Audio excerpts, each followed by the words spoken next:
Hello लोगोफोर खुलुमबाय नोंथांमोनखौ आंनि बे बड' स्टुडेन्ट फेमिलि इउटुब चेनेलाव बरायना लाबाय। आसा खालामो नोंथांमोना बयबो मोजाङैनो दं होननानै। जुदि नोंथाङा ADRE ग्रेड 4 एप्लाइ खालामदोंमोन, नोंथांमोना बे एग्जामनि थाखाय प्रिपेरेसन खालामगासिनो दं नङा होमबा?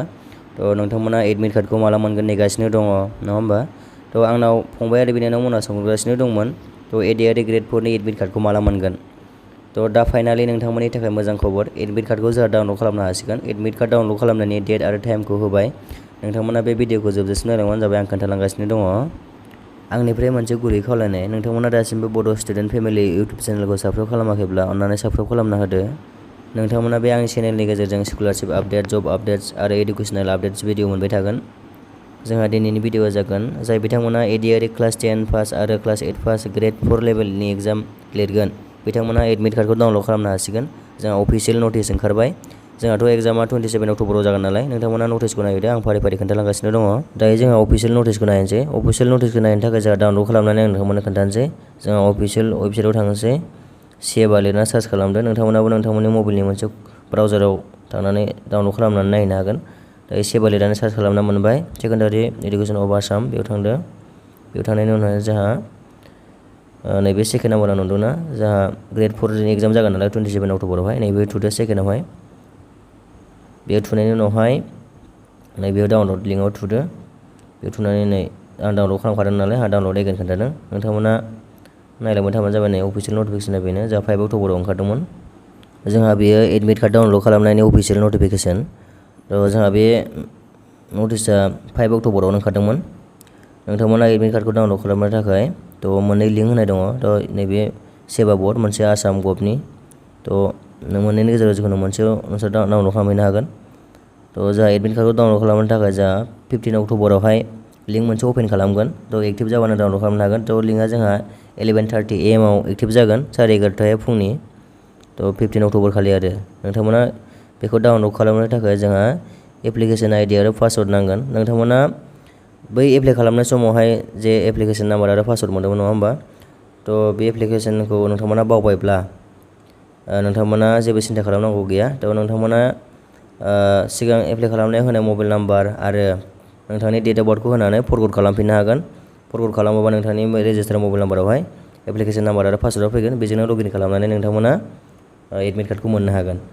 आरो नोंथांमोना एग्जाम लिरनो थाखाय एडमिट कार्डखौ नांगोन नङा होमबा? एडमिट कार्डखौ नांथारगोन। एडमिट कार्डजों लोगोसे जोंहा मा लांफानांगोन? एडमिट कार्डजों जोंहा Aadhaar card, PAN card, driving licence, voter card, बे मोनब्रैनि गेजेराव मोनसे अरिजिनेल डकुमेन्ट्स लांफाबानो जाबाय। आरो नोंथांमोना एडमिट कार्ड डाउनलड खालामनायाव माबाफोर प्रब्लेम जादोंबाथ' एडमिटखौ मोनाखै, एडमिटजों लोगोसे फट'फोर फैफायाखै, माबा मोनसे टेकनिकेल इसु जादोंब्ला नोंथांमोना नैबे होखानाय नाम्बारावहाय कल खालामनानै नोंथांमोना हेल्प लानो हागोन। कल खालामनो थाखाय जोंहा टाइम होनाय दङ। 10:30निफ्राय जोंहा 5 PM, 10:00निफ्राय बेलासिनि 5:00सिम नोंथांमोना कल खालामनानै हेल्प लानो हागोन माबा मोनसे प्रब्लेम जादोंबा। जोंहा 15 अक्ट'बर खालि जोंहा ग्रेड 4 लेभेलनि एग्जामनि एडमिट कार्डखौ मोनगोन नङा होमबा? जेब्ला एडमिट कार्डआ फैयो अब्लाहाय जोंहा नैयाव लिंकआ एक्टिभ जागोन। इम्पर्टेन्ट लिंक नुदोंना, बेहाय इम्पर्टेन्ट लिंकआवहाय जोंहा लिंक 1, लिंक 2, लिंक 3 ओंखारगोन। बेवहाय नोंथांमोना थांनानै एप्लिकेसन नाम्बार आरो पासवर्डखौ होनानै लगइन खालामनानै एडमिट कार्डखौ मोननो हागोन। जेब्ला लिंकआ एक्टिभ जायो अब्ला नोंथांमोना भिडिअ खालामनानै माबोरै डाउनलड खालामो आं खोन्थानो हागोन। दायो जोंहा ग्रेड 4आवहाय बेसेबां पस्ट दंमोन नङा होमबा? जोंहा ग्रेड 4नि थाखाय जोंहा गासै भेकेन्सिसा एबा पस्टआ दंमोन 5000। जोंहा ग्रेड 4नि थाखाय 5000 दंमोन दे। जोंहा क्लास 10 पासआवहाय बेसेबां भेकेन्सिस दङ आरो क्लास 8 पासनि थाखाय बेसेबां पस्ट दङ आं खोन्थालांसै। सिरियेल नाम्बार 1आवहाय नायबानो जाबाय। नोंथांमोना नर्मेल क्लास 10 पासनि थाखाय जोंहा 1060 दङ पस्टआहाय, 1060टा दङ आरो पस्टआहाय। 2 नम्बरावहाय नायदो, जोंहा क्लास 10 पासजों लोगोसे ITI गोनां, जाय बिथांमोना क्लास 10 पासजों लोगोसे ITI दङ बिथांमोननि थाखाय 1990 दङ, जोंहा 1990 दङ। आरो 3 नम्बरावहाय दङ जोंहा रिड आप टु क्लास 8, जाय बिथांमोना क्लास 8 पासमोन, बिथांमोना क्लास 8 पासनिफ्राय एप्लाइ खालामदोंमोन नालाय पस्टखौहाय, बिथांमोननि थाखाय 1950 दङ, 1950 दङ। गासै जोंहा लानानैसो टटेल मोनथामजों दाजाबनानै 500 दं बे पस्टआ ग्रेड 4 लेभेलनि थाखाय। नोंथांमोना नैयाव नायबानो जाबाय। जाय बिथांमोना 12 पास, नै मेक्सिमाम क्वालिफिकेसनखौ नायदो। जाय बिथांमोना 12 पास, बिथांमोना OSS लेभेलनि पस्टखौबो एप्लाइ खालामनो हायोमोन दे, आरो क्लास 10खौबो हायोमोन आरो क्लास 8 लेभेलखौबो एप्लाइ खालामनो हायोमोन। जोंहा मोनथाम एप्लाइ खालामनो हायोमोन OSS पास जानायफोरा। आरो जोंहा जाय बिथांमोना क्लास 10ल' पास, मेट्रिकल' पास, बिथांमोना क्लास 10 लेभेल पासखौ एप्लाइ खालामनो हायोमोन आरो 8 पासखौ एप्लाइ खालामनो हायोमोन, बिसोर मोननैखौ हायो। आरो जाय बिथांमोना ग्रेजुवेट बिथांमोना ग्रेड 4खौबो एप्लाइ खालामदोंमोन नङा होमबा, बिथांमोना रिजेक्ट जादों दै। जोंहा आरो रिजेक्ट जानायनि मेसेजबो फैखादोंमोन ना जाय बिथांमोना खालामदों। जाय बिथांमोना 12 पासल' बिथांमोना ग्रेड 4 लेभेलखौ जा एप्लाइ खालामनो हाजोबगोन। बेनिफ्राय बांसिन क्वालिफिकेसन गोनाङा माने हानाय नङा आरो ग्रेड 4आवहाय जोंहा इलिजिबोल जानाय नङा, रिजेक्ट जागोन। जोंहा एडमिट कार्डबो फैखानाय नङा, रिजेक्ट जागोन। आरो जोंहा एग्जामा सानसेयावनो खेननै जागोन दै, फुं आरो बेलासि खेननै जागोन सानसेयावनो। जोंहा एग्जामाथ' 27 अक्ट'बरावहाय नालाय, जोंहा नै बेयाव नायबानो जाबाय।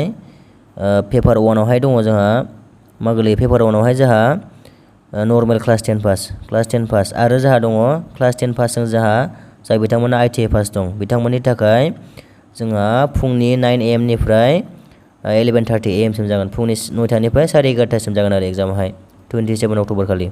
आरो जोंहा बेलासियावहाय दङ पेपार 2आवहाय दङ बेलासियावहाय क्लास 8 पास लेभेलनि एग्जामा जोंहा बेलासियाव दङ दै, 1:30निफ्राय 4टासिम जागोन एग्जामाहाय। दिनैनि भिडिअआ बेखिनियानोमोन। नोंथांमोना दासिमबो आंनि बे बड' स्टुडेन्ट फेमिलि इउटुब चेनेलखौ साबस्क्राइब खालामाखैब्ला अननानै साबस्क्राइब खालामना होदो। भिडिअखौ जोबजासिम नायनायनि थाखाय गोजोननाय थाबाय। थेंक इउ स' माच।